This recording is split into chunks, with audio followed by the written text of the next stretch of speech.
Anybody here from New York at all? People from New York and Florida. Unbelievable. I love the seasons in New York, standing in Central Park, watching the homeless change colors. When they turn blue, fall to the ground, tears come to my eyes. Some people go, that's not nice, don't make fun of the homeless people. You shouldn't make fun of the homeless people in Manhattan. Don't you worry about the people in Manhattan, the homeless people. They have cell phones. Homeless people in New York have cell phones. I'm giving money to a homeless guy. His cell phone goes off. He goes, yeah, I can't talk now with a client. Yeah, can you call me back at the next street? Yeah, I'll be at the refrigerator carton in about 5 minutes.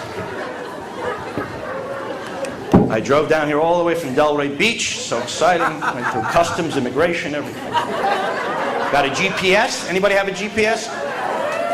Does he have a GPS? Remember your day, you never had a GPS. You had the triptychs of Automobile Club of America, remember? That's when you did it. Because once you open the big maps, you can never get the map back folded ever again. Am I correct? But now they have a global positioning system. They created an electronic device with a woman's voice telling a man how to drive. It's diabolical. Make a left, make a right, go 2/3 of a mile and make another left. I said make a left. Why aren't you listening to me? My mother's right. You're a loser. Let me out of this car. You can program it for Japanese. Loser.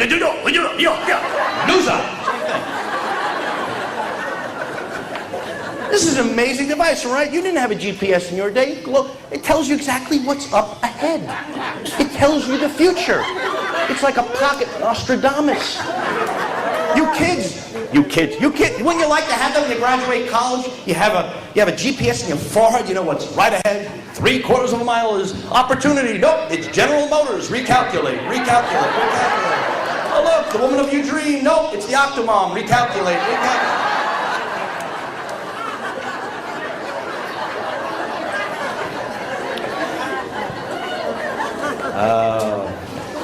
So I do cruise ships. Anyone go on cruise ships? What a surprise. People in Florida going on cruise ships. People in Florida never get a chance to go on a cruise. I love watching you people on cruise ships eat 8-9 times your body weight. You're not even that hungry. You're like going to your own execution.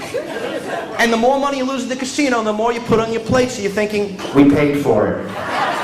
That's why we eat. We eat as much as we possibly can because we paid for it. And it never fails, no matter where I go on a cruise, there's always some couple from Boca that finds me after the show and wants to set me up with the daughter, and the man, his name is always Saul. Saul always finds me. Saul comes up and he goes, you were hysterical. We saw your show. You were hysterical. You're very funny. You have to go out with our daughter, please. You're young, you're thin, you have a great head of hair. Would you go out with her? Thank you, but I don't go on blind dates. Please, you have to. I look at the mother. The mother goes, yes, you have to go out with our daughter. I beg you, there's no nice guys in Boca anymore. There's too much going on with her. They show me a picture of the daughter. She's gorgeous. She's a 12. I call her on the phone. The daughter goes, I heard so much about you. I can't wait to go out with you. But let me tell you, it's like I'm going, what is this, Ernest Borgnine? Or she's chugging down razor blade? Well, let me tell you something, mister. If we're going to go out tonight, I want to go somewhere really expensive. So I took her to a gas station. Tank of gas, 2 bags of Doritos, $153, ladies and gentlemen. That's... Because I get hired to perform at the senior communities, I do. They told me I'm playing Addison Reserve. Reserve? Thinking, what's a reserve? Daktari, Africa? That's right, you're going to be at Addison Reserve. You're going to see seniors grazing in the natural habitat. If any of them come up to you asking for food, don't give them. You'll never get rid of them. I would get a colonoscopy every day of the week just for the sleep you get. They put that needle in your arm and say, Now here's the thing. You don't have to worry about, you're 27, you don't have to worry about a colonoscopy. But when you get a little older, they're called procedures, right? See, your age you go for checkups. We get older, we go for procedures. And I go for... And you go for labs. You go for labs. Okay. Now, before the procedure, there is a procedure. That's where the doctor wants you to come in. He can tell you everything on the phone, but he wants to get under the copay, so he makes you come into the office, right? He can tell you everything on the phone for the thing. Go up to Walgreens, get that horrible liquid, drink it, and say hello to Mount Vesuvius. That's what's going to happen. So I'm ready to leave for get ready for my procedure on Tuesday. The nurse says to me, Mr. Fogel, on the day of your procedure, please bring with you your insurance card and proper identification. I go, why? Well, you need the identification so there's no fraud. We want to make sure it's you. So I'm thinking, of all the scams, of all the schemes, of all the identity theft you can do against another human being, using it to get a colonoscopy would be very low on my list.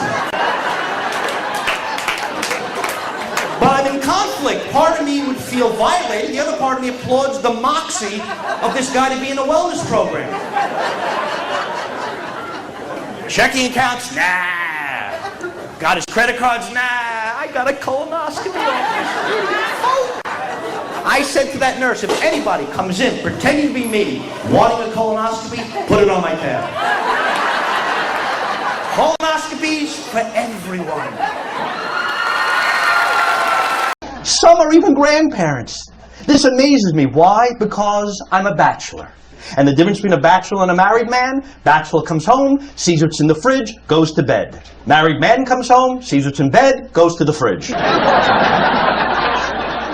I know a lot of couples that have been married 30, 40, 50 years plus, and I think to myself, how do they do it? How do they keep that bond going through good times and bad? I have a next-door neighbor in Delray where I live, Herbie and Helene. Been married 73 years. 95 years old, Herbie. 95 years old. He's another one who lectures me on marriage. Peter, I've been married 73 years. And what I've discovered is that when your wife serves you a cup of tea with too much enthusiasm, have the dog taste it first.